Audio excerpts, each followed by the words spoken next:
देखिए, जो इस प्रकार की गंभीर चर्चाएं होती हैं, जिसका सचमुच समाज के अहम मुद्दों पर जो बातें होती हैं, और जो ऐसी बातें हैं मतलब जिसको हम किसी भी दायरे में अभी तक समेट नहीं पाए, ये हमारे समाज की असमर्थता है, जो केवल समानता की दृष्टि, समानता की सामाजिक, समानता की राजनीतिक और समानता के अवसरों पर बात करने वाला समाज आज कहीं ना कहीं अपनी जिम्मेदारियों से मुंह फेर रहा है या जिम्मेदारियां नहीं निभा पा रहा है। तो हमें इस बात को समझना होगा कि ये जो जिम्मेदारियों से परे जो हम जा रहे हैं, या एक ऐसा समाज का विकास कर रहे हैं कि जहां पर केवल नाम की समानता है, पुरुष हो, स्त्री हो, बच्चे, कितने विमर्श हैं हमारे बीच में, विमर्शों के बीच में हम लोग फंसे हैं, परंतु पुरुषों के लिए कोई विमर्श नहीं है। विमर्श के ऊपर भी एक लंबी बहस है, लेकिन हकीकत ये है कि आज समाज में बहुत सारे तबके, बहुत सारे लोग, बहुत सारे ऐसे व्यक्तित्व घिरे हुए हैं जो असमर्थ हैं चारों दिशा से। उनके पास कोई और चारा नहीं रह जाता, वे स्वयं को परेशान करते हैं, स्वयं परेशान रहते हैं, और इस कदर परेशान हो जाते हैं कि उनको कई बार बड़े बड़े कदम उठाने पड़ जाते हैं। वास्तव में कि जो ये हो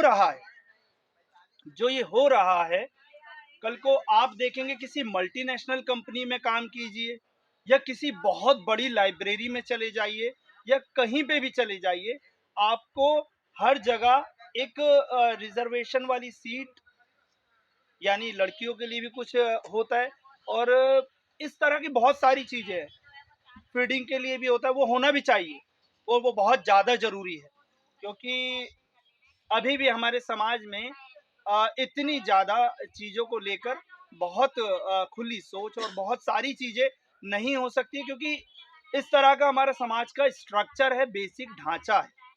किसी भी मीटिंग का या किसी भी आप बातचीत कर लीजिए, बातचीत के निष्कर्ष स्पष्ट होने चाहिए कि आप बातचीत करें तो उसका निष्कर्ष क्या निकला। डॉक्टर बाबा साहब आम्बेडकर ने कहा था मराठी में, जो सीखो और संगठित हो जाओ। तो मतलब आप जब सीखोगे तब लड़ोगे। लेकिन आपने जो अभी फिलहाल जो घटना हुई है, जिस पुरुष ने खुद की जान दे दी, वो कम पढ़ा लिखा नहीं था। तो एक एआई इंजीनियर, मतलब एडवांस इंजीनियर था, एक कम पढ़ा लिखा नहीं था।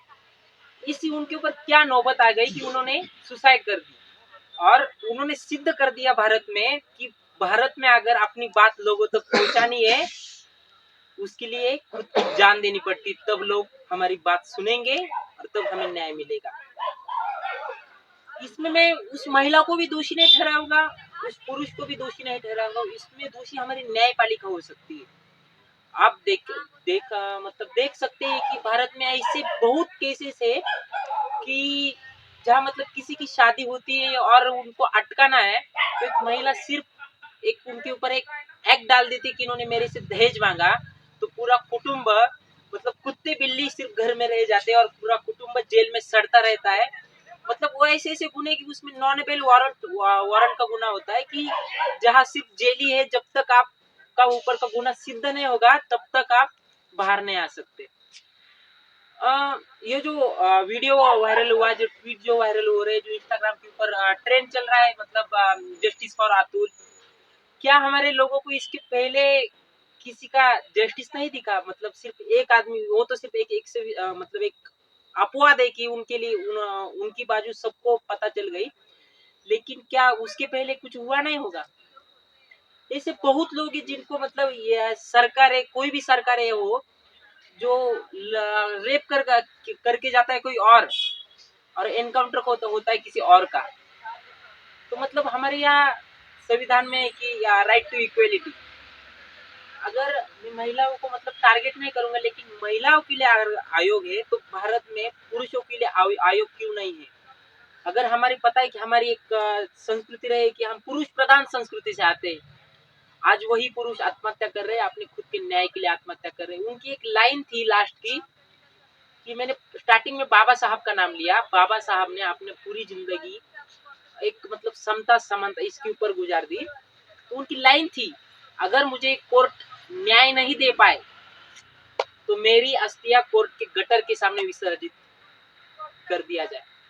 तो ये मतलब लोगों को सिर्फ एक लग रहा होगा कि एक स्त्री के लिए उसने जान दे दी यार, लेकिन उसने आत्मे से कितना कहा है, आप जब उसका वीडियो देखोगे वो जाने दो, मतलब जो आरोप किया उन्होंने, लेकिन जो लाइन है कि मेरी अस्थियां कोर्ट के बाहर के नाली में विसर्जित कर दिया जाए।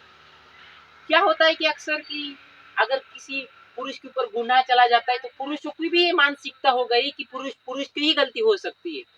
वो सिर्फ हम एक एक नाणे का सिक्का एक बाजू से देख रहे हैं कि नहीं, पुरुष की ही गलती हो सकती है। कभी कभी हमने प्रयास किया कि दो नानों से मतलब दो बाजू से देखना चाहिए, गलती किसकी है।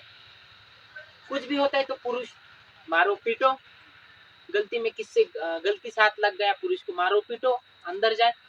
क्या हमने कभी सोचा कि उसने सचमुच गुनाह किया या नहीं किया? हमारे यहाँ ऐसे ही कि कायदा इतना हमारे यहाँ मतलब कठोर है कि कोई लड़की अगर बोल भी देना ये मेरे पास 1 मिनट देख रहा था तो भी उसके ऊपर विनय भंग का केस लग जाती है। क्या हमें ऐसा नहीं लगता कि हमारे कायदों में सुधार होना चाहिए? ये सिर्फ पुरुषों के लिए नहीं है, महिलाएं भी इसमें बहुत भरती जा रही है, पुरुष भी बहुत भरते जा रहे हैं। लेकिन जो कोर्ट है, एक एक बताओ मुझे कि अगर आपको जो जमानत बोलते हैं वो किस लिए थी कि आपके ऊपर अगर गुनाह हो रहा है तो आपको तुरंत जब तक आपका सिद्ध नहीं होता तब तक आप बाहर निकल सकते हो। लेकिन पुरुषों के बाबतीत ऐसे भी नॉन बेल मतलब गुने एक्ट है कि एक बार अंदर गया तो 10-20 साल वो सड़ता रहेगा। एक मुंबई में एक वेटर था, उसका नाम लकी लकी था, और उसके होटल में एक रेप हुआ था, और जिसने रेप किया था उसका भी नाम लकी था। और जो जिसने रेप किया था वो आमिर घर का लड़का था। देखो इसमें पुरुष की भी गलती है, लेकिन अपराधी को कैसे फंसाया गया, मतलब महिलाओं के मामले में। तो उसको अरेस्ट किया जाता है। वो शायद 10वीं तक पढ़ा था। उस बेचारे ने एलएलबी की पढ़ाई करके वकील बनता है और 11 साल बाद निर्दोष छूटता है। तो भी कोर्ट उसको क्या बोलती है कि तुम निर्दोष हो जाओ, लेकिन उसके 11 साल का क्या हो गया, उस पुरुष के 11 साल का क्या हो गया कि वो 12 साल या 11 साल अंदर सड़ता रहा, उसे बाहर की दुनिया नहीं देख पाई। ऐसा क्यों? अगर हमें सचमुच परिवर्तन लाना है तो हम, मुझे नहीं लगता कि सब कायदे से हो पाए। कायदा किस लिए होता है कि आप गुनाह ना करें, मतलब गुनाह होने के बाद आपको शिक्षा मतलब आपको सजा मिले। लेकिन जब हम सामाजिक सोच में हमारे परिवर्तन करेंगे ना, तो महिला ना कोई झूठी तकरार कर पाएगी या पुरुष कोई झूठी तकरार कर पाएगा। इसके लिए एक ही है कि आप हमें सामाजिक परिवर्तन करना पड़ेगा, ना कि हम कायदों में कितना भी परिवर्तन करें कि झूठी केस में फंसाया जाए तो 11 साल शिक्षा, किसी को फर्क नहीं पड़ता आजकल। हमें ऐसा परिवर्तन करना है कि गुनाह करने के पहले सोचे कि आगे गुनाह हो ही नहीं। हम जब किसी सामाजिक नतीजे पे, किसी नीतियों पे, किसी प्रथा पे, किसी रूढ़ी पे बात करते हैं तो वो कभी एक व्यक्तिगत मामला नहीं हो सकता। व्यक्तिगत मामला जो होता है वो सामाजिक तब बनता है जब वो बड़ी रूढ़ी पे वर्क करता है। बहरहाल भाई ने बताया 98 संविधान का लॉ वो आईपीसी का है 498 ए, जिसमें बताया गया है कि डोरी जो मामला है उसके अंदर एक पुलिस के पास कितने वो हैं कि जानबूझकर किया गया कोई ऐसा काम जिसे महिलाओं को नुकसान पहुंचे या खुद को मारने के लिए मजबूर हो, उसमें आप इस एक्ट के तहत कार्यवाही के लिए वो नामजद किए जाएंगे। महिलाओं के खिलाफ हिंसा के लिए सबसे बड़ा बचाव इस टाइम पे कर रहा है, लेकिन जानबूझकर किया गया कोई इंटेंशनल वर्क और नॉन इंटेंशनल वर्क, उसकी डिग्री क्या है ये निर्धारित करने के लिए या तो गवर्नमेंट को अच्छी रिसर्च नहीं मिली, या फिर ये कानून बहुत जल्दबाजी में तैयार किया गया, या फिर इसमें जो स्टेक होल्डर्स थे, क्योंकि अगर ये केवल नंदिता दास को अभी यूनिसेफ ने अपना ब्रांड एम्बेसडर बनाया है महिला आंदोलन के लिए, और उन्होंने उसमें एक बात संयुक्त राष्ट्र संघ में ये उठाई कि जितने भी हमने वुमेन एम्पावरमेंट के लिए कोर्स बनाए थे, स्किल डेवलपमेंट के ओरिएंटेशन के काम किए थे, उनमें क्योंकि पुरुषों को शामिल नहीं किया इसलिए वो सारे फ्लॉप हो गए। आप जिनको बचाने की बात कर रहे हो, आपकी सभाओं में, आपके उसमें वो दूसरा ही पक्ष नहीं है जिसके लिए आप बात कर रहे हैं। तो जेंडर सेंसिटिव किसी व्यक्ति का होना क्यों जरूरी है?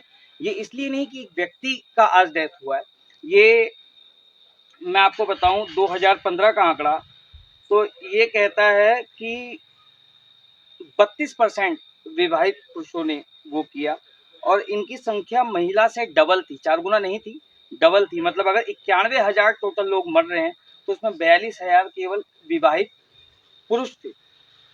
तो अब इसमें बदलने की भाई देखो जरूरत केवल यही नहीं है। सबसे पहले आप परिवार लीजिए, आप सामाजिक संस्था उठाइए।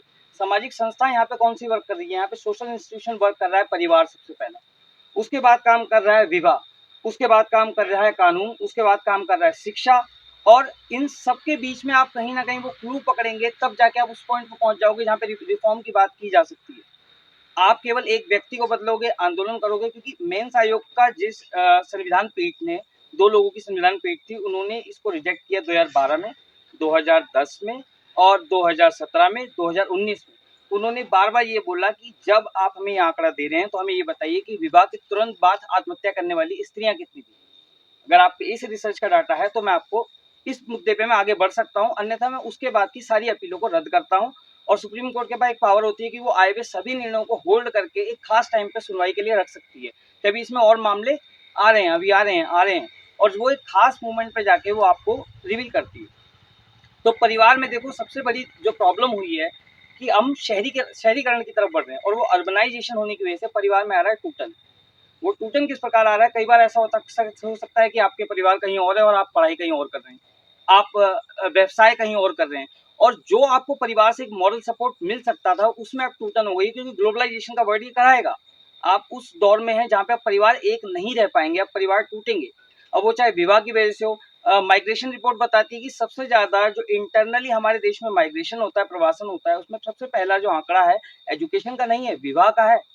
यानी आप विवाह की वजह से एक औरत दूसरे राज्य से तीसरे राज्य में रहती है, आदमी इधर से उधर जा रहा है। एजुकेशन का आंकड़ा उसमें 8-9% से ऊपर नहीं है। तो विवाह क्योंकि इतनी बड़ी संस्था है और उसमें इतना बड़ा चेंज आ गया है नगरीकरण की वजह से, भूमंडलीकरण की वजह से, तो वो पैटर्न ऑफ आपके जो सेट थे नियम के, कानून के, वो बदल चुके हैं। अब न्यायपालिका को भी उसके प्रति संवेदनशील होना पड़ेगा, आपको भी उसके प्रति संवेदनशील होना पड़ेगा। इसमें मॉडल और जेंडर रोल आप देखेंगे बदल गए। पहले एक परिवार के अंदर केवल पुरुष काम करता था, अब कौन काम कर रहा है? 2 काम कर रहे हैं। अब दोनों की सैलरी का भी बड़ा इशू रहता है कि दोनों की सेम सैलरी, अगर दोनों में से किसी की भी एक ऊपर सैलरी है तो एक ईगो इशू क्रिएट होता है। और काउंसलिंग जैसी और जो उस तरह की चीजें, परामर्श जो केंद्र होते हैं, उसके मामले में भारत बहुत पीछे है। विदेशों में क्या है, आप मैरिज से पहले एक काउंसलिंग लेते हैं, मैरिज के बाद आप काउंसलिंग ले, आप अपने अंदर पनप रहे स्टिग्मास को अगर आप देखेंगे, इवन मैं भी महसूस करता हूँ कि आपको एक लड़की से बात करने के लिए कन्फेशन पेज इंस्टाग्राम का सहारा लेना पड़ता है। दीज आर द स्टिग्मास जो हम लेते हैं, अपने जीवन में झेल रहे हैं, और यही स्टिग्मास बड़े होके बनते हैं, आपके एक सुसाइड में तब्दील होते हैं। क्योंकि काउंसलिंग अगेन आपके पास नहीं है, एजुकेशनल काउंसलिंग नहीं है, आपके पास मैरिज काउंसलिंग नहीं है, आपके पास जॉब के लिए काउंसलिंग नहीं है। और जो ये विदेशों में बहुत अच्छे से कर पा रहे हैं उनके आप रेट देखेंगे, वहाँ पे इतने नहीं है। वहाँ पे रिलेशनशिप बहुत अनक्लियर मामला नहीं है, वो जानते हैं कि हमारे लिए किस वक्त में करियर जरूरी है, किस वक्त में हमारे लिए रिलेशनशिप जरूरी है। वहाँ पे शादी जो है, हालांकि उसके माइनस पॉइंट है, जैसे फ्रांसिस पॉप जो इस टाइम पे पॉप है, उन्होंने बोला अगर आप महिलाएं आधुनिकतावाद को अपना गर्भ निकाल फेंकने की वस्तु समझ रहे हैं कि अगले दिन हमें डस्टबिन में आपका गर्भ निकला और मिले, वो जो बेबी का जाइगोट होता है, तो आप आधुनिकता के गलत रास्ते पे हैं। ये एक धार्मिक नेता चाहे बेशक कह रहा है, फ्रांसिस पॉप कह रहे हैं, लेकिन ये जरूरी है क्योंकि आधुनिकता के नाम पे जो वेस्टर्न कर रहा है वो भी बहुत अच्छा नहीं है, जो धीरे धीरे अब हमारी तरफ भी बढ़ रहा है। दूसरा, आप विवाह देखिए, विवाह में भी एग्जैक्ट अब मॉडल चेंज हो गए हैं, क्योंकि आप दूसरी तरफ आप वेस्टर्न वैल्यूज की तरफ जा रहे हैं। अब विवाह वो विवाह नहीं रह गया है। अब उसमें भी आप देखेंगे कि गवर्नमेंट और कानूनों को बदलाव करने पड़ेंगे जो आज की जरूरतों के हिसाब से, जो आज के लोगों के हिसाब से।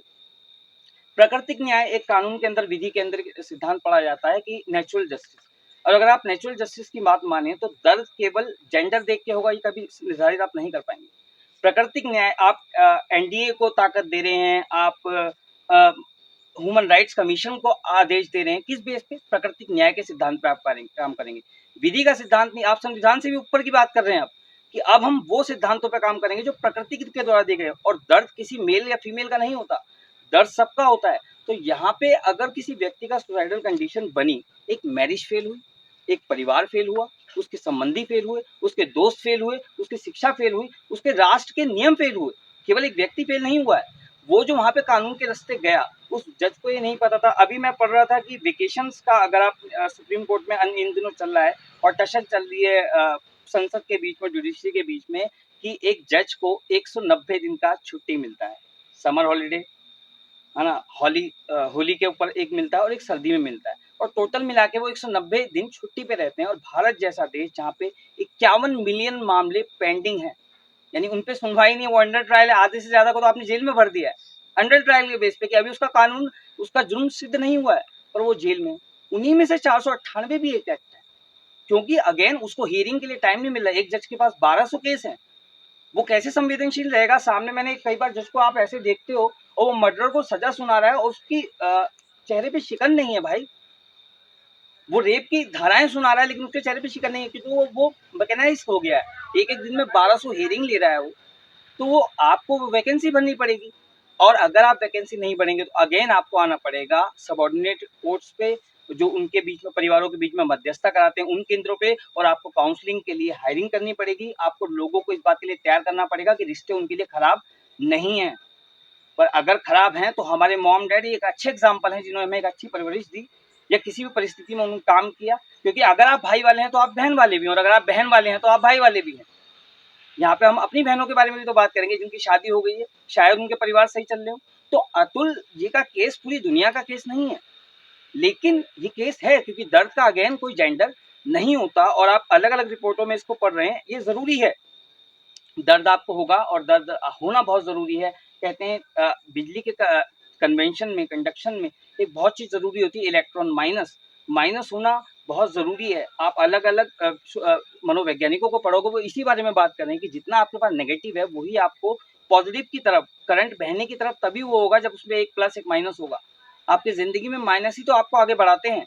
तो अगर ये प्रशासन की, शासन की, विधि की, शिक्षा की कुछ ऐसी नीतियां हैं जो जेंडर बायस्ड हैं, ये एक सामाजिक औरे और एक वक्त के तहत हैं ये, और वो धीरे धीरे पटेंगी जब आप उस तरह की बातें करोगे, जब आप सोशल रिफॉर्म्स पर खुल के बात करेंगे, जब आप अपने घर में जाएंगे और उन चीजों, उन व्यवहारों को टोकेंगे जो व्यवहार होना उनको आम लगता है, उनके लिए वो स्टीरियोटाइप है, लेकिन आपके लिए वो स्टीरियोटाइप नहीं होने चाहिए। क्योंकि अगर आप इस बारे में बात कर रहे हैं, अगर आप दर्द की बात कर रहे हैं, अगर आप कानून बदलने की बात कर रहे हैं, तो पहले तो हमें इस नजरिए पे कि पहले मैं अपना घर बदल लूँ, उसके बाद मैं समाज को बदलने की सोचूं। तो ये बहुत जरूरी है, और उनके लिए बहुत मतलब भावपूर्ण जगह होती है जहाँ पे कोई व्यक्ति अपनी जिंदगी छोड़ता है, एक राज्य के हाथ से एक एसेट जाता है, वो भी एक इंजीनियर जिसको बनाने में राज्य ने भी जुगत लगाई होगी, उसके शिक्षकों ने भी जुगत लगाई होगी, और केवल एक महिला की वजह से अगर ऐसा हुआ होगा। हालांकि मैं इस बात पे यकीन नहीं करता, क्योंकि उसके लिए अलग अलग वैज्ञानिकों ने ये माना है कि पूरा इन्वायरमेंट काम करता है। केवल आप एक व्यक्ति पे ज्यादा जोर दे रहे हो तो आपने वन डायमेंशनल लाइफ की है, लाइफ हमेशा मल्टी डायमेंशनल होती है। प्रेमचंद अपने उपन्यास कर्मभूमि में कहते हैं कि जिन आदिवासियों, दलितों और महिलाओं के हकों अधिकार की बात कर रहे हैं, क्या ये ऐन मुमकिन है कि जब उन्हें वो अधिकार मिल जाएगा तो वो भी ऐसा ही शोषण करेंगे जो आज के दौर में हो रहा है। प्रेमचंद ने इस बात की संभावनाओं को पहले ही जान लिया था कि ऐन भविष्य में ऐसी चीजें भी मुमकिन है। बाबा साहब अम्बेडकर भी इस बात को कहते हैं कि जब मुझे लगेगा कि संविधान का दुरुपयोग किया जा रहा है तो मैं पहला इंसान होऊंगा जो संविधान को जलाऊंगा। अतुल सुभाष का जो ये केस हम लोगों के सामने आया है, वो अपने आप में कोई अनूठा मामला नहीं है। इससे पहले भी कई ऐसे मामले हम लोगों के संज्ञान में आ चुके हैं जहाँ पे पुरुषों का इसी प्रकार से शोषण हुआ है। संविधान की धारा 498A जो कि दहेज के खिलाफ बहुत ही कारगर हमारे संविधान ने वो धारा दिया है, जिसके तहत ये है कि अगर कोई परिवार अगर दहेज मांगता है तो उसके खिलाफ कार्रवाई की जाएगी। लेकिन आज के दौर में सबसे ज़्यादा दुरुपयोग इसी कानून का किया जा रहा है। जब लोग इस कानून में बदलाव की बात करते हैं तो जो तथाकथित नारीवादी समाज है वो बहुत असहज हो जाता है। लेकिन वो ये बात समझ नहीं पाते हैं कि जब हम पुरुषों की अधिकार की बात कर रहे हैं, जब हम पुरुषों के अधिकार की बात कर रहे होते हैं तो वहाँ हम महिलाओं के अधिकार का विरोध नहीं कर रहे होते हैं। इस बात को समझना होगा।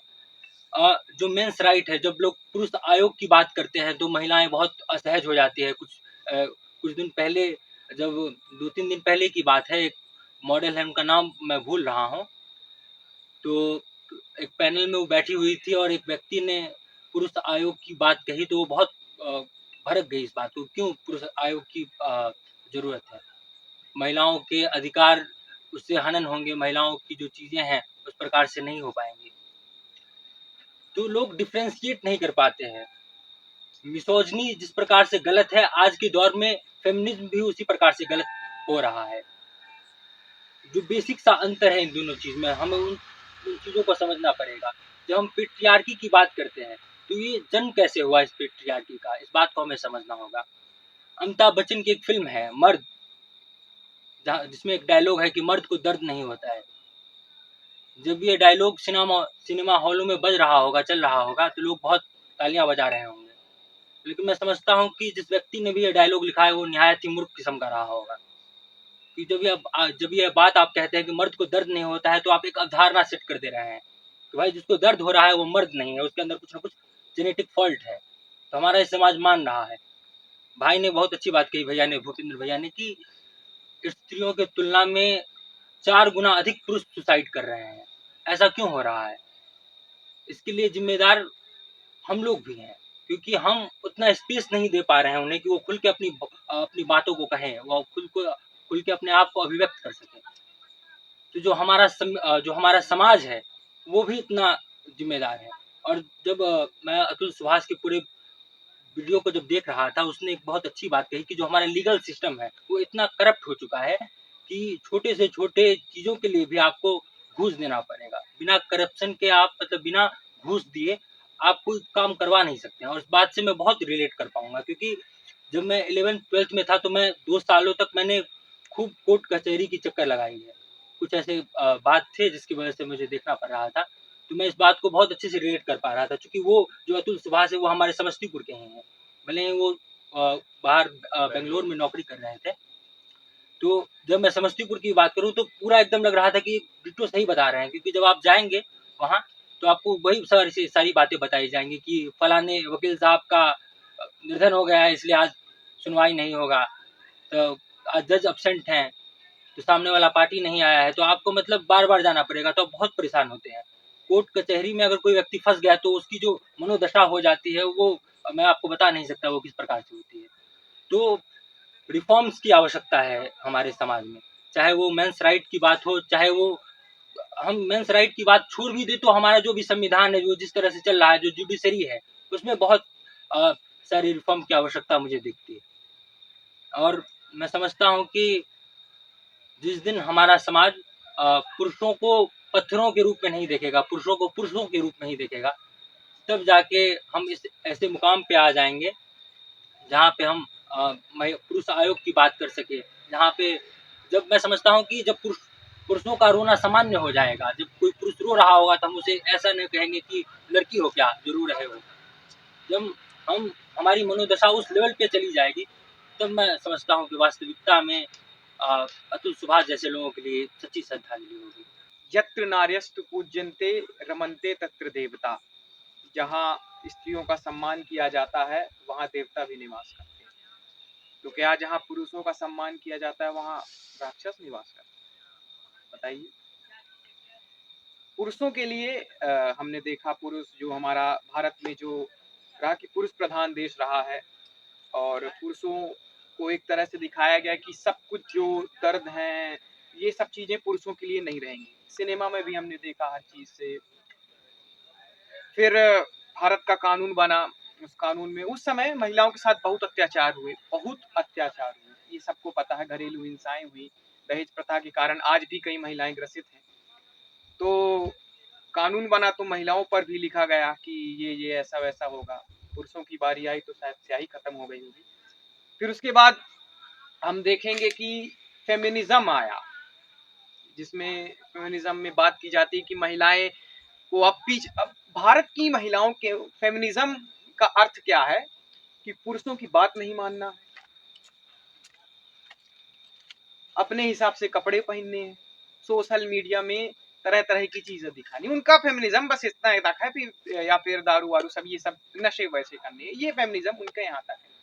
महिलाएं अपने तरह से रोजगार उत्पन्न कर रही हैं, एक संघ चलाती हैं जिसमें मोटर पैडल पंप बनाती हैं, और उस 250 महिलाएं करीबन उस संस्था में काम करती हैं, दुकानें चला रही हैं, महिला सरपंच है, खुद महिला काम कर रही है। और लेकिन जो समाज है उसने गलत तरीके से दिखाया, और फिर कानून बने तो कानूनों का बहुत गलत तरीके से इस्तेमाल हुआ। आप किसी लड़की से शादी कर रहे हैं या किसी लड़की के साथ रिश्ते में हैं, वो लड़की आपको धोखा दी, उसने आपको धोखा दे दिया, आपके शारीरिक संबंध बने और उस लड़की ने कल चलकर आपको धोखा दे दिया, और उस लड़की के खिलाफ अगर आप जा रहे हैं तो लड़की आपको ये धमकी देगी कि अगर तुमने मेरे खिलाफ कुछ भी किया तो मैं तुमको आज भी कोर्ट में लाने की क्षमता रखता हूँ। लड़की ने ही धोखा दिया, लेकिन लड़की ही जाके कोर्ट में ये केस कर सकती है कि इसने ने मुझे शारीरिक संबंध बनाए यह कह के कि मैं तुमसे शादी करूंगा, और आज उसी ने धोखा दे दिया। तो इस तरह की जो न्याय व्यवस्था है हमारे भारत में, वो वही पैदा करती है अतुल सुभाष। और उस व्यक्ति की मनोदशा देखिए आप किस प्रकार रही होगी जब उसने आत्महत्या जैसे निर्णय लिए। कहते हैं कि किसी का मर जाना जब बहुत बड़ी बात होती है।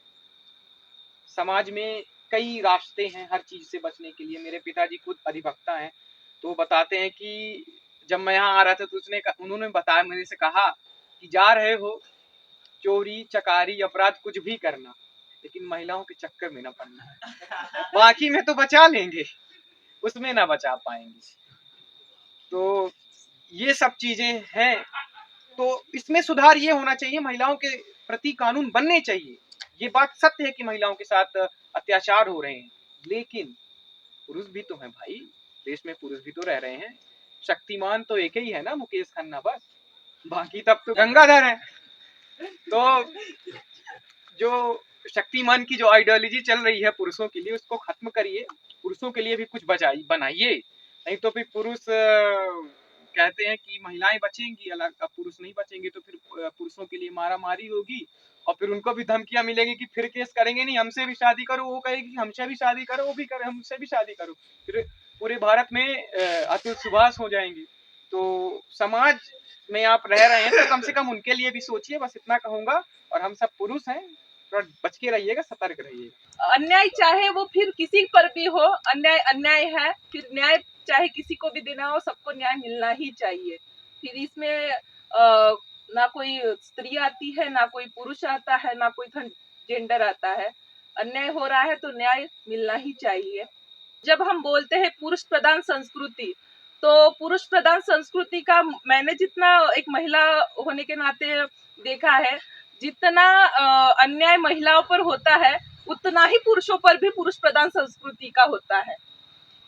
मतलब हमारे घर में हम स्ट्रक्चर देखते हैं कि अगर बहुत ये दुख वाली बात है कि हमारा कोई करीबी अगर चला जाता है तो रोने वाली वहाँ 4 और बैठकर रोने वाली जो महिलाएं रहती है, और उस वक्त भी कुछ काम करने वाला पुरुष ही रहता है। तो वो जो घर में कोई गुजरा होगा तो वो क्या वो पुरुष का कोई सगा नहीं होगा या उतना अपना नहीं होगा, उसका हृदय दुख से भरा नहीं होगा, क्या वो रोना नहीं चाहता होगा फूट फूट कर? लेकिन वो पुरुष प्रधान संस्कृति उसे वो भी मौका नहीं देती है कि वो फूट फूट कर रो सके। अगर आज कोई पुरुष मेरे सामने रो दे या 4 लड़कों के ग्रुप में कोई दोस्त रो दे तो क्या लड़कियों की तरह रोता है तू? बात खत्म है। मतलब इस डर से तो ज्यादातर लड़के रोते भी नहीं है, पुरुष भी नहीं, मतलब उस तरह से रोते नहीं है। और हमारे एक साथी ने कहा है कि जो पुरुष के मरने की संख्या है हार्ट अटैक हृदय विकार से वो ज्यादा है उस तरह से या उस तरह से, तो फिर क्या क्यों ना होगा? अगर गम हम अपने छाती पे ही लपेट कर बैठे रहेंगे तो क्यों ना हमें झटके आएंगे और क्यों नहीं मरेंगे हम? तो मुझे ऐसा लगता है कि पुरुष प्रधान संस्कृति का नुकसान तो पुरुषों को भी बहुत ज्यादा ही हो रहा है। बाकी मेरे भाई की एक शायद उसने अपनी भावनाएं व्यक्त करके कुछ लिखी होगी कविता, उसने ऐसे स्टेटस पर लगा दिया था, मैंने उसका स्क्रीनशॉट ले लिया था और मैं पढ़ने जा रही हूँ। शायद बहुत से लड़के इसमें कुछ छोटी मोटी, उसकी छोटा है तो उसकी भावनाएं उस तरह से रहते, लेकिन शायद आप लोग समझ पाएंगे। ये लड़के मतलब उसका शीर्षक है ये लड़के करके। उसने कहा लड़का होना कौन सी बड़ी बात है, उसने कहा लड़का होना कौन सी बड़ी बात है। उत्तर में मैंने कहा लड़का एक बड़ी ही मजबूर जात है। दिल में हो रही जलन लेकिन एक अक्ष भी वो नहीं गिरा सकते हैं। क्या करे साहब, लड़के हैं ना, रोना आने पर भी वो रो कहा सकते हैं। खुद के सपनों का गला घोट, खुद के सपनों का गला घोट, फिर उन्हीं सपनों के लिए तरसते हैं, क्योंकि थोड़ा बड़े होते ही जिम्मेदारियों के पहाड़ इन पर हर रोज बरसते हैं। खुद की ना फिक्र थोड़ी भी घर वालों की फिक्र इन्हें सबसे ज्यादा सताती है। यकीन ना हो मेरी बातों पर तो 9 से 5 की नौकरी इनकी असली हकीकत बताती है। हो कितनी भी परेशानियां ये हंसकर सब सह जाते हैं और दूसरों की खुशी के लिए कभी कभार तो ये खुद भी लड़ जाते हैं, खुद से भी लड़ जाते हैं। जिनको पाने की हो तमन्ना वो देखते ही देखते किसी और को मिल जाती है। जिसको पाने की हो तमन्ना वो देखते ही देखते किसी और को मिल जाती है, क्योंकि लड़के हैं ना, आंतरिक गुणों से पहले इनका बैंक बैलेंस पूछा जाता है। हाँ हो सकती है इन्हें फ्रीडम ज्यादा, लेकिन जिम्मेदारियां भी तो ज्यादा है। हाँ हो सकती है इन्हें फ्रीडम, लेकिन जिम्मेदारियां भी तो इन्हें ज्यादा है। खुद को भूलकर भी सबका ध्यान रखने का खुद से किया ये वादा है। कुछ लड़के होंगे जो हर बाजी मार जाते हैं, कुछ लड़के होंगे जो हर बाजी मार जाते हैं, लेकिन उनका क्या, जो दिलो जान लगाकर भी अपनों से ही हार जाते हैं।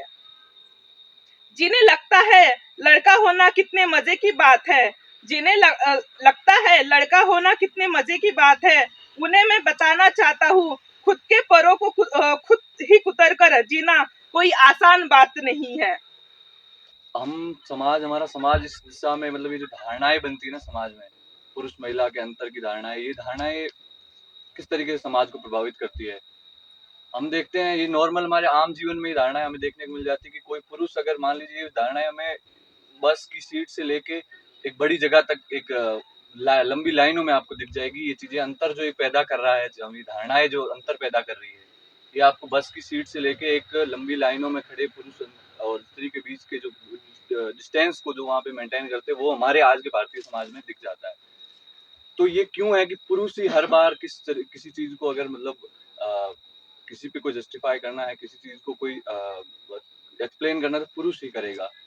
और मैं किसी, मतलब ऐसा नहीं है कि स्त्री समाज पे बस वो कर रहा हूँ कि स्त्री समाज में हो सकता है, पर अभी जैसे कि जो चीजें चल रही है, और जैसा कि भाई ने बताया, एक फेमिनिज्म को सच में एक बहुत अलग तरीके से लिया गया कि फेमिनिज्म इज लाइक कि स्त्रियां जो है, जो एक आजकल अपन सोशल मीडिया से लेके और अपने आसपास के माहौल में देखते हैं कि स्त्रियों को एक, मतलब जो फेमिनिज्म, बहुत सा हो सकता है बहुत सारे लोगों को उसकी रियल परिभाषा भी पसंद, मतलब जानते हो, पर बहुत सारे लोग ऐसे हैं जो मतलब फेमिनिज्म को इस तरीके से ले लिया है कि उनको अपना एक विक्टिम कार्ड की तरह खेलने के लिए, अपना एक डिफेंड करने के लिए, मान लीजिए उन्होंने कोई भी किसी प्रकार का काम कर दिया, उसको डिफेंड करने के लिए आप एज अ फेमिनिज्म को बोले हम तो फेमिनिस्ट हैं और हम तो ये काम किसी भी तरीके से करते हैं, जबकि आप उस कार्य की परिणति, उस कार्य के परिणाम, उस कार्य के बाद के जो इफेक्ट होते हैं वो आप नहीं देखते हो, जबकि आप सिर्फ वही चीज देख रहे हो कि आपने वो जो काम किया है वो हमने एज अ, मतलब प्राइड के रूप में आप उसको ले रहे हो। तो ये सब चीजें जो मतलब आज के समाज में इतनी ज्यादा तेजी से चल रही है, मुझे लगता है इन सब चीजों की वजह से ही ऐसी घटनाएं यहाँ तक पहुंचती है।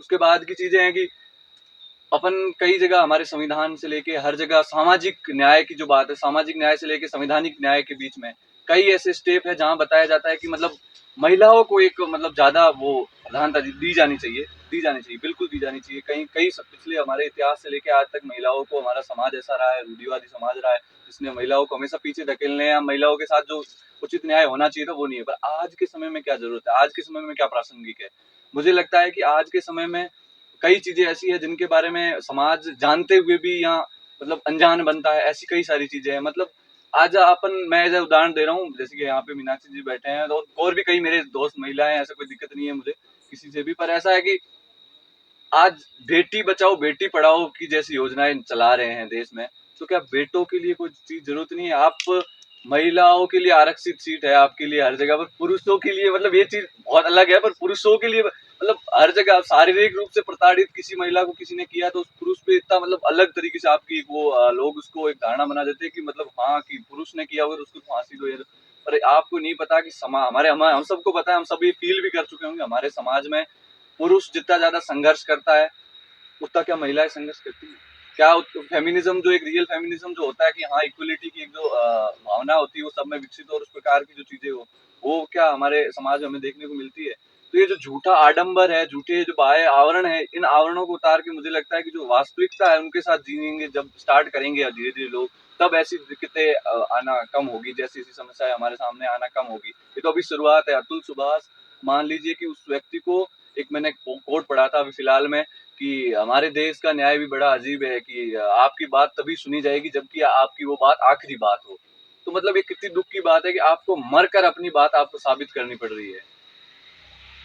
तो मतलब ये बड़ी दुविधा वाली बात है और इस चीज को मैं समझ मतलब मैंने तो जिस तरीके से जितना अपने मन मेरे विचार जिस तरीके से थे मैं जितना समझता हूँ कि मतलब एक व्यक्ति को शारीरिक प्रताड़ना से ज्यादा मानसिक प्रताड़ना, मैं तो खुद कई चीजों को इस पर मैं थोड़ा मतलब सेंसिबल चीजों को इस पर जल्दी फील कर लेता हूँ, तो मुझे लगता है कि यार बंदा किस तरीके से मानसिक रूप से जब वो प्रताड़ित होता है तो वो व्यक्ति ना किसी से अपनी चीजें एक्सप्लेन कर पाता है, ना किसी चीज को समझ पाता है, और वो अकेला अकेला खुद की जद्दोजहद में इतना सिमटता जाता है कि वो व्यक्ति अपने आप में एक चलता फिरता मतलब एक क्या ही होता है, मैं तो उसका मुझे शब्द नहीं मिल रहा है जो कि, तो सोचिए मतलब उस व्यक्ति को यहाँ तक पहुंचाने के लिए जो स्थितियां पैदा की गई है, जो उस व्यक्ति को एक चलता फिरता एक मतलब पागल सा जो बनाने के पीछे जो कई सारी स्टेप हुए होंगे, वो स्टेप क्यों है समाज में? क्यों ऐसा नहीं है कि इतनी समानता नहीं है कि सामने वाला व्यक्ति इतनी बात अपने मन में दबा के उसको रखनी पड़ रही है कि पुरुष है तो रो नहीं सकता, पुरुष है तो मतलब कुछ बात को आगे बता नहीं सकता। तो ये सब चीजें जितना जल्दी मुझे लगता है, जितना हम सब जैसे कि ये जो पीढ़ी है, ये पीढ़ी के बाद ऐसी जो आज चीजें, एक पढ़ा लिखा इंजीनियर, एआई इंजीनियर जिसको सुसाइड करके अपने लिए न्याय की मांग करनी पड़ रही है, बड़ी दुख की बात है। अगर आप लोगों की अनुमति हो तो एक बाबूसा कोहली की मतलब पुरुषों के ऊपर एक कविता है, वो मैं पढ़ना चाहूंगा। हारे हुए पुरुष में कोई बात होती है, कोई ऐसी चीज जो उसे आकर्षक बना देती है।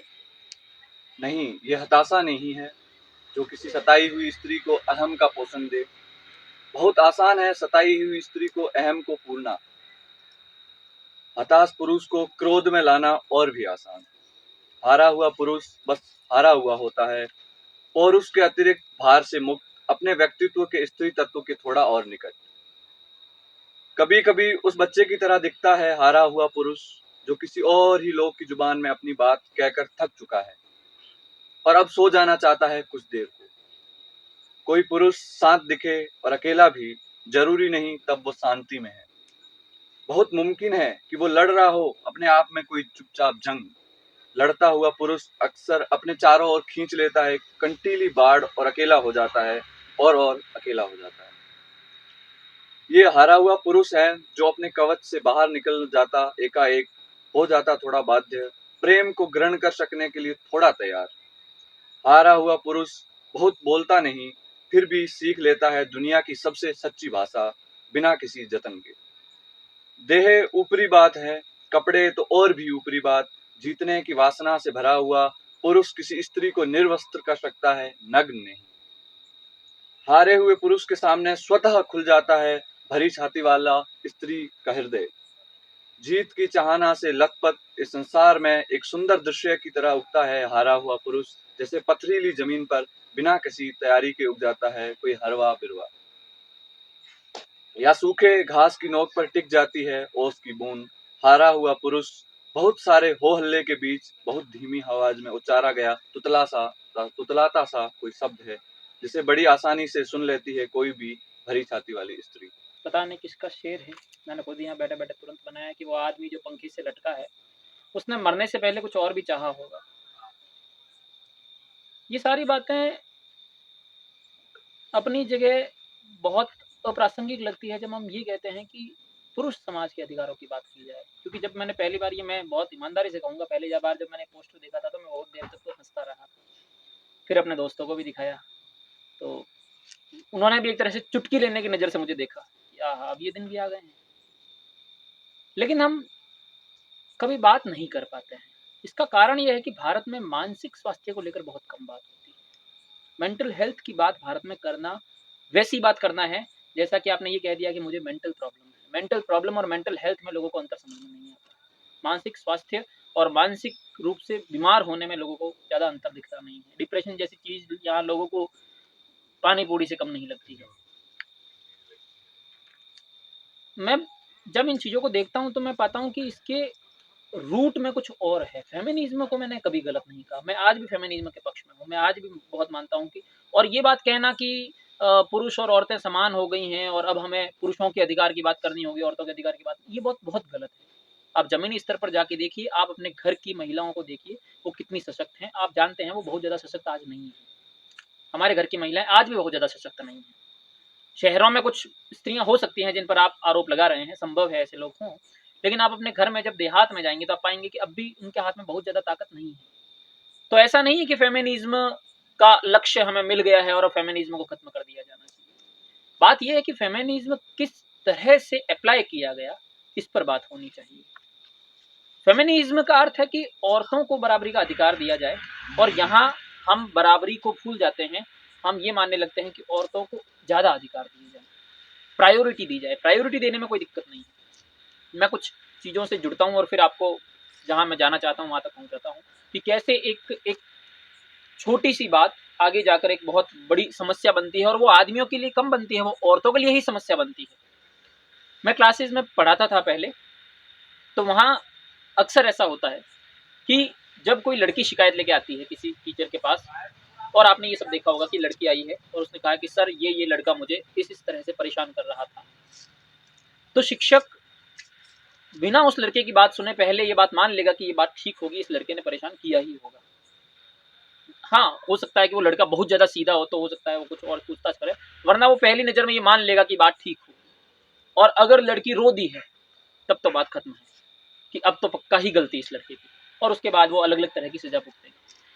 अब हम उसकी तह में जाने की कोशिश करते हैं कि क्या ये बात ठीक है या नहीं है। संभव है कि लड़कियां शरारती, और मैं तो इस बात को बहुत मानता हूँ। जब भाई ने कहा कि यत्र नारी पूजन्ति तत्र दमन्ति देवता, ये बात तो फेमिनिज्म के बिल्कुल खिलाफ है। जब आप देखते हैं नया तरह का जो फेमिनिज्म हमारे देश में चलता है या दुनिया में चलता है, तो वो कहता है कि ये बात सबसे बेहूदी बात है, औरतों के बिल्कुल खिलाफ है, क्योंकि आप औरतों को देवी बनाना चाहते हैं, और जैसे ही आप औरतों को देवी बनाते हैं उनसे ये उम्मीद करते हैं कि बहुत अच्छा व्यवहार करें और देवी की तरह हों।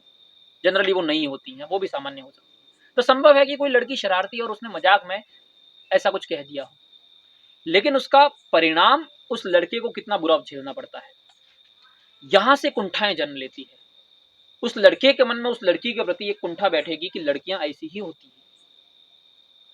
उस लड़की का रोना इस लड़के को दर्द में नहीं डालेगा बल्कि नफरत से भर देगा, और जब भी वो किसी लड़की को रोता हुआ देखेगा तो वो एक तरह की नफरत से भर जाएगा कि ये सब ड्रामा है, ये सब नखरेबाजी है, ये सब नौटंकी है। और ये औरतें नहीं करती है पुरुषों के साथ, ये पुरुष ही पुरुष के साथ करता है।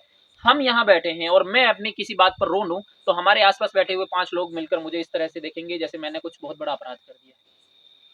ये कहाँ से शुरू होता है? ये शुरू होता है उन छोटी छोटी बातों से जो घरों में हम सीखते हैं, जहां हम देखते हैं कि हमेशा स्त्री के छोटे मोटे दुख को भी बिना उसकी तहकीकात किए कि किसकी गलती है, क्या सही था क्या गलत था, उसके बिना ही एक तरह से उसे क्लीन चिट दे दी जाती है कि ये तो बिल्कुल ठीक होगा। यहाँ से धीरे धीरे धीरे धीरे धीरे पुरुषों के मन में वह कुंठाएं बैठती है जो आगे जानकर पुरुषों को खूंखार बना देती है, जानवर बना देती है। रेप जैसी जब घटनाएं मैं देखता हूँ तो मैं पागल हो जाता हूँ कि कोई आदमी इतना पूरी तरह से उसको सेक्स ही करना, ये क्या तरीका है? कुत्ता और कुत्ती सेक्स करते हैं, कोई किसी को नोचा नोची नहीं करता है। आदमी खा जा रहा है, शरीर को नोच रहा है, नाखूनों से तोड़ रहा है, हाथ पांव काट के फेंक रहा है, ये क्या है? क्यों है ये सब? इसका कारण वो कुंठाएं हैं जो वो बचपन में उनके मन में बैठ जाती है, और इनके समाधान के लिए कभी कोई कोशिश नहीं होती है। इवन कि स्कूलों में इसे और ज्यादा बढ़ावा दिया जाता है। यही चीजें जब आप देखते हैं कि टीनेज में जब लड़के लड़की आते हैं 15-16 साल के होते हैं, तो आप देखते हैं जनरली अगर आप स्कूलों में जाएंगे तो 15-16 साल वो उम्र है जब बच्चे 9th-10th में होते हैं, और वहां पर लड़के और लड़कियां आपस में बात नहीं करते हैं। कोएड स्कूल में रहना एक बहुत बड़ी समस्या है वहां पर, कि वहां लड़के अलग रो में बैठेंगे, लड़कियां अलग रो में बैठेंगी। लड़कियां सबसे आगे बैठेंगी, लड़के सबसे पीछे बैठेंगे। किसी दिन कोई लड़का आगे बैठ जाएगा तो पीछे वाले लड़के मिस के उसे ट्रोल करेंगे कि तुम आगे क्यों बैठे हो, लड़की हो क्या। मैं जब 10th में था, नवोदय विद्यालय जैसे बहुत मैं कहूँ कि प्रगतिशील विद्यालय में मैं था, जो बड़ा अपने आप में एक बड़ा मॉडल माना जाता है देश में, उस विद्यालय में मैं था। 10th में जब पहली बार मैंने अपनी बहन के पास, मेरी मुंह बोली बहन थी जिसके पास मैंने बैठने की कोशिश की, मैं उसके पास बैठा, मेरे क्लास टीचर ने मुझे पहले दिन नहीं देखा, दूसरे दिन देखते ही मुझे टोक दिया कि इसके साथ क्यों बैठे हो। आप देखिए कि ये स्थिति है कि लड़के लड़की को साथ में नहीं बैठने दिया जाता है। यहाँ से कुंठाएं जन्म लेती है। लड़की से बात करने वाले को भी बच्चे बुरा कहना शुरू करते हैं, तुम तो लड़कियों से बात करते हो, तुम तो कोई लड़की हो। फिर इसके चक्कर में होमोसेक्सुअलिटी को बहुत ट्रोल किया जाता है। होमोसेक्सुअलिटी पर तो बिल्कुल बात नहीं होती। मैं चाह रहा था कि मैं थोड़ा सा उधर से घूम के होमोसेक्सुअलिटी की तरफ आऊं, लेकिन वो खैर बहुत दूर की बात हो जाएगी। लेकिन होमोसेक्सुअलिटी के साथ भी भारत में इतनी बुरी स्थिति इसलिए है क्योंकि स्त्री के व्यवहार को या स्त्री के भावुक होने को बहुत गलत समझा जाता है। आदमी औरत के भावुक होने को कमजोरी समझता है और इसलिए वो अपने साथ कभी नहीं होने देने जाता। औरत उसको रोती हुई अच्छी नहीं लगती है, इसलिए वो खुद चाहता है कि जो औरत रोती हुई मुझे अच्छी नहीं लगती, मैं क्यों रोऊं, मैं भी तो नहीं रोऊंगा। रोना एक बुरी चीज है, ये यहाँ से जन्म लेना शुरू करता है। तो बहुत जरूरी है कि हम मानसिक स्वास्थ्य पर बात करें और जहां जमीनी स्तर पर ये चीजें हो रही है वहां इन चीजों को ध्यान में रखें कि लड़के को भी वैसा ही माहौल मिले जैसा लड़की को है। जैसा भाई कह रहे थे, बहुत अच्छी बात भाई ने की कि प्लस और माइनस दोनों जरूरी हैं। ओशो इस बात पर निरंतर ध्यान देते हैं कि आदमी और औरत एक दूसरे के पूरक हैं। फेमिनिज्म एक बात जो करता है कि आदमी और औरत एक दूसरे के बराबर हैं, ये संभव नहीं है। संभव इसलिए नहीं है कि नेचुरली पॉसिबल नहीं है। नेचुरली आदमी का शरीर फिजिकली थोड़ा सा स्ट्रांग बना है, ये बात बिल्कुल ठीक है। ये विज्ञान भी कहता है कि मानव में जो आदमी का शरीर है वो सामान्यतः औरतों के शरीर से थोड़ा सा ज्यादा ताकतवर है फिजिकली, उसके शारीरिक ढांचे में। लेकिन इसका जवाब औरतों को मिला है उनके मानसिक ढांचे में। उनका मानसिक जो शरीर है वो जो मन से जितनी शक्तिशाली होती है, पुरुष उतना मन से शक्तिशाली नहीं होता है। मानसिक रूप से औरत ज्यादा शक्तिशाली है और शारीरिक रूप से आदमी। ऐसा एक सामान्य प्राकृतिक एक व्यवस्था हमारे बीच है।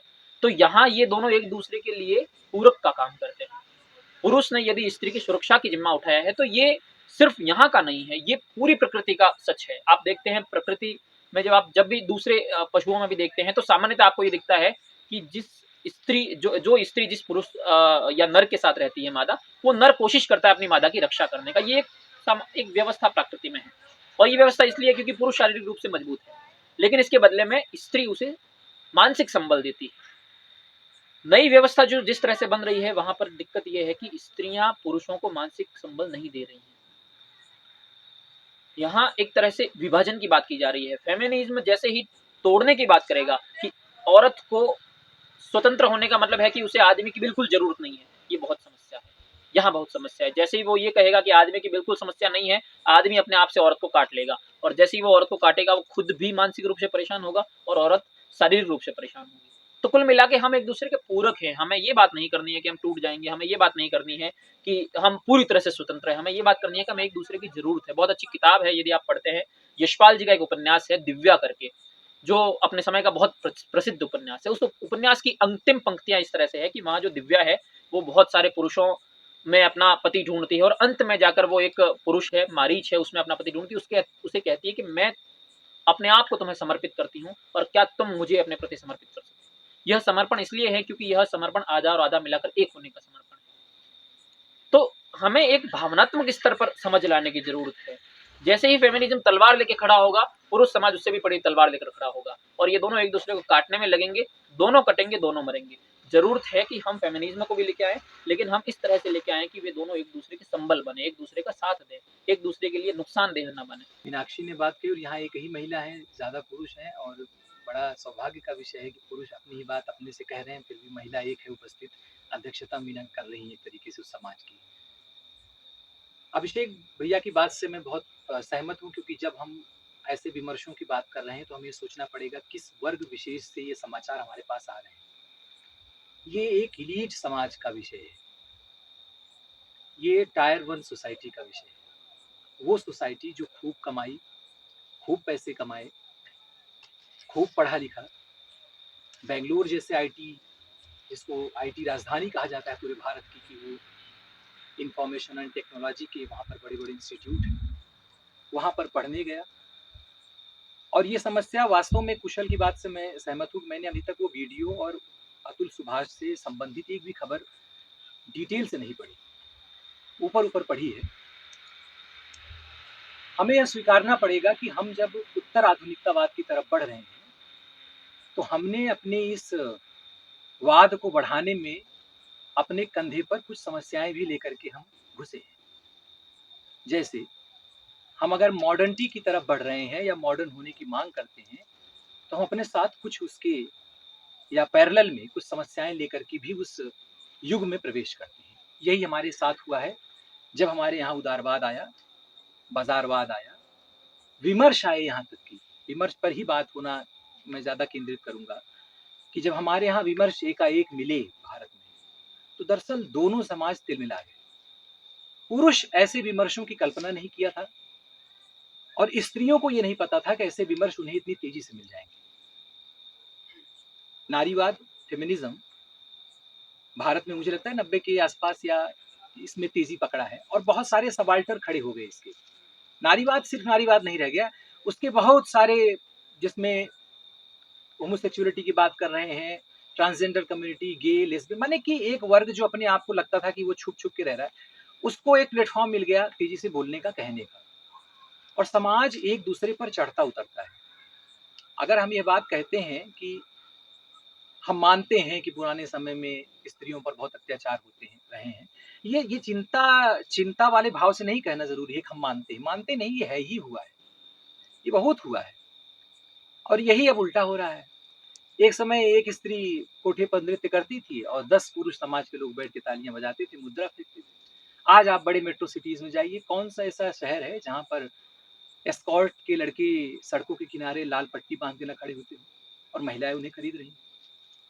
किटी पार्टीज ऐसी चीजें आई, हम लाद कर लाए कुछ चीजें। और इस स्वतंत्रता को, जैसे तस्लीमा नसरीन ये बात को लिखती हैं कि हमेशा पुरुष ही स्त्री का बलात्कार नहीं करता, स्त्रियां भी पुरुष का बलात्कार करती हैं। Simone de Beauvoir The Second Sex के बारे में लिखती हैं, हालांकि वह फ्रांस से होते हुए और यूरोपियन कंट्री से होते हुए भारत में आकर के वो किताब जब अनुवादित हुई तो यहाँ की स्त्रियों में एक बहुत गर्मी पैदा हुई कि सिमोन ने क्या कहा। जैसे मार्क्स ने वहां पर क्या कहा था यूरोप में, उसको भारत में हूबहू बोने की कोशिश कर दी गई।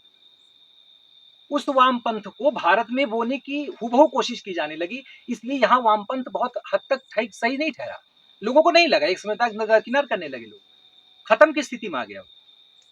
ऐसे ही पाश्चात्य विमर्शों को भारत में एकाएक बोने की कोशिश कर दी गई और यहाँ की जो खेती थी वो तैयार ही नहीं थी उसको बोने के लिए।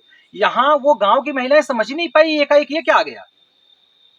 जब उन गांव की महिलाओं को, जो अपने परिवार समाज को ध्यान देती, अपने बच्चों को दुलारती, पुचकारती, पति का आने का इंतजार करती, 2 सूखी रोटी बना के दे देती कि पति खेत से काम करके आ रहा है, मैं घर पे काम कर रही हूँ, वहां काम महत्वपूर्ण था। और उनके सामने एकाएक टेलीविजन पर यह आता है कि फ्रांस में महिलाओं ने अपने बरा निकाल के फेंक दी, तो वो समझ ही नहीं पाई ये कौन सी दुनिया आ गई। हमने कुछ चीजें आधुनिकता के चक्कर में एकाएक ला करके भारत में बो दी, जबकि जमीन ही नहीं है भारत में। अभी भारत में सच में जमीन नहीं है, पुरुषों के लिए भी जमीन नहीं है यहाँ पर अभी। हम पुरुष भी अगर सोचें तो हम कितने ऐसे लोग हैं, जितने लोग शादियों के मैटर में अपने परिवार की बात सुनना चाहेंगे। आज अगर हमारी शादी की बात हो तो कितने लोग हैं लड़के जो अपनी शादी की बात को अपने परिवार से कहें कि हाँ हमारा जो परिवार कहेगा मैं वो कर लूंगा।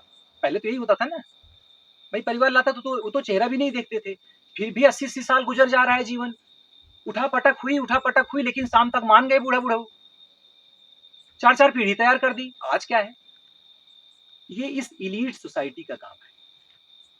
ये ज्यादा बुद्धिजीवी और पढ़े लिखे लोगों की समस्याएं निकल के आई हैं, जैसे बड़े बड़े लोगों के बड़े बड़े रोग,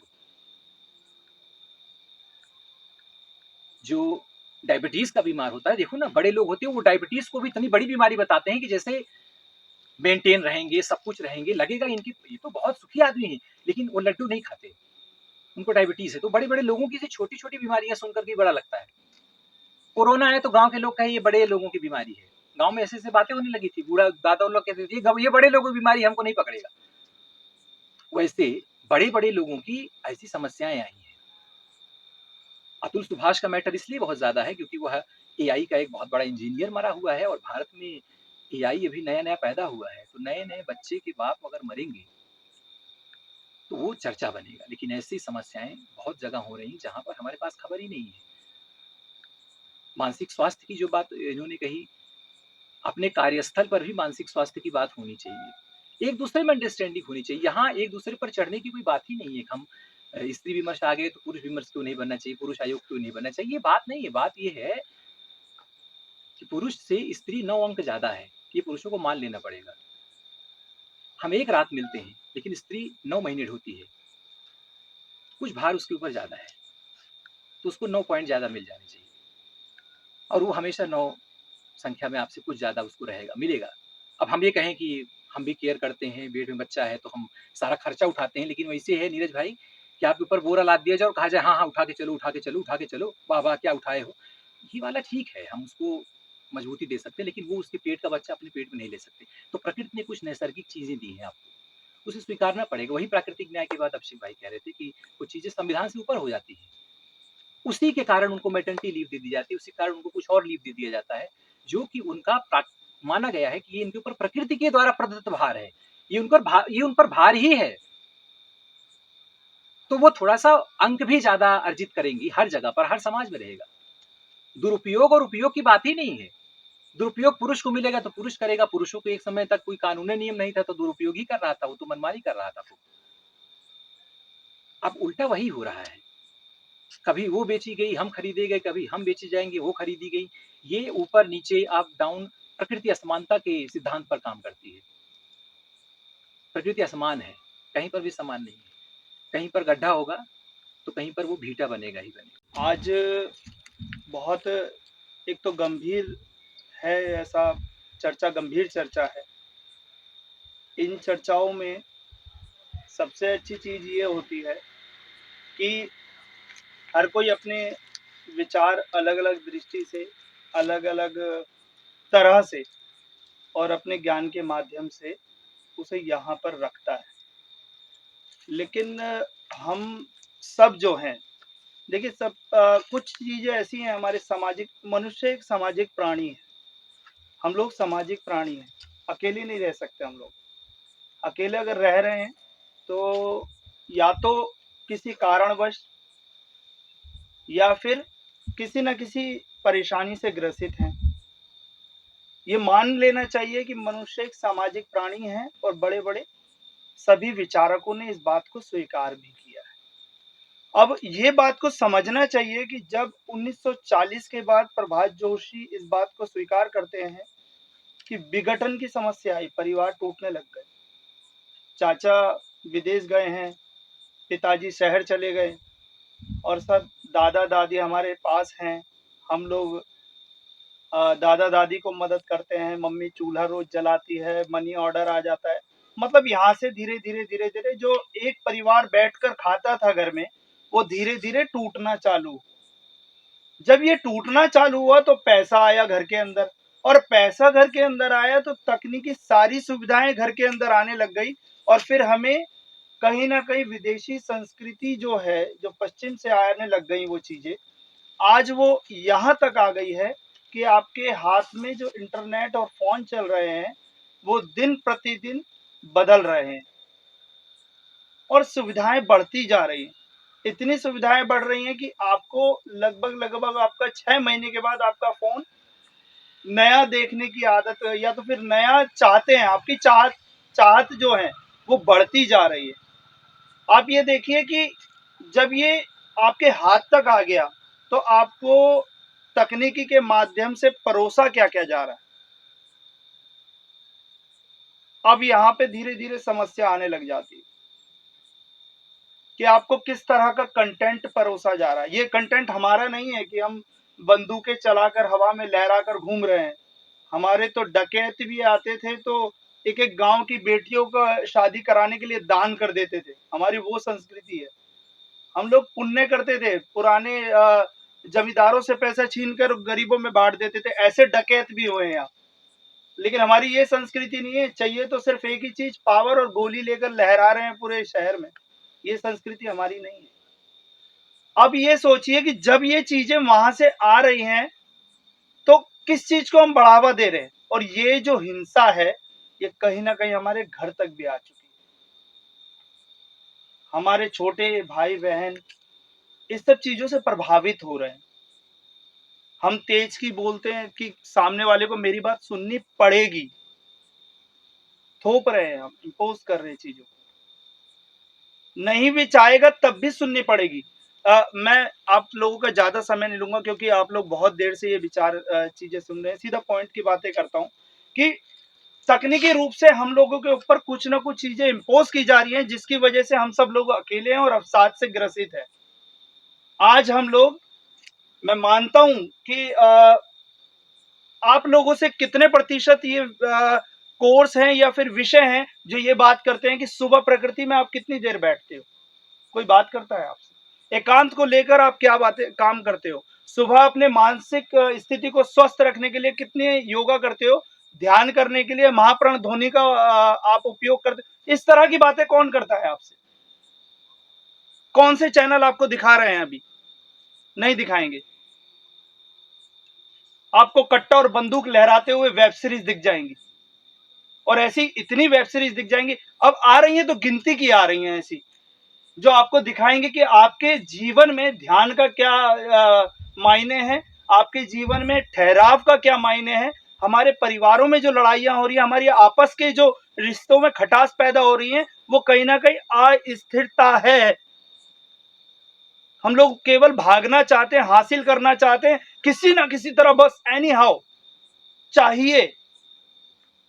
त्याग नहीं है हमारे अंदर, हम लोगों के अंदर स्थिरता खत्म हो चुकी है, हम भागने में लगे हैं। तो खैर ये बहुत बड़ा टॉपिक हो जाएगा और ये स्थिति हमारे घर के अंदर लेके दाम्पत्य जीवन तक इस चीज को अटैक कर रही है।